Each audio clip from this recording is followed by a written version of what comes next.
ESPNLA.com, this is Brian Kamenetzky, the Land of Lakers blog, here with my brother Andy. Hey, Sunday night at Staples Center, the Lakers lose Game 2 of the NBA Finals. Boston takes it 103-94 was the final. It was another choppy game, a lot of personal foul calls, but this time the Lakers lost a lot of those battles, the rebounding battle, the points in the paint battle, things that they really did so well in Game 1, not so much in Game 2, and now we have a tie series, 3 games, 2-3-2 format, 3 games going back to Boston. Phil Jackson said something I thought pretty interesting to the Lakers after the game. Yeah, Andrew Bynum shared how Phil told them in the locker room after the loss that tonight could very well be the last game that they played this postseason at Staples Center. I don't think Phil is counting on that at all. I imagine he is quite confident that we'll be back for Game 6, maybe even Game 7, but it's a jarring reminder of A, the stakes, and B, how few margins there are for error right now. And tonight, the Celtics got nothing out of Paul Pierce. They got even less. They got negative out of Kevin Garnett, who I thought could not possibly be worse than he was in Game 1.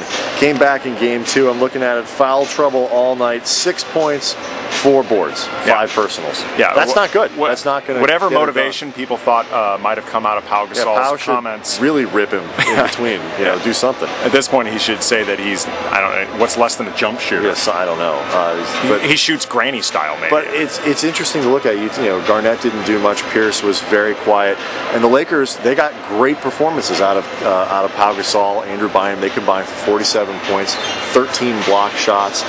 They were great. Right, but it's not enough if there are too many errors. And the second quarter evolved into a very sloppy game of almost street ball, and a lot of bad decisions, a lot of over dribbling. And then in the fourth quarter, there was really bad execution. Shannon Brown talked after the game about how they stopped moving the ball altogether, and these costly mistakes end up coming back to bite you, even when the other team isn't playing well across the board. You really have to play well at this stage. Yeah, the Lakers, 1 field goal over the last 5 minutes of the game.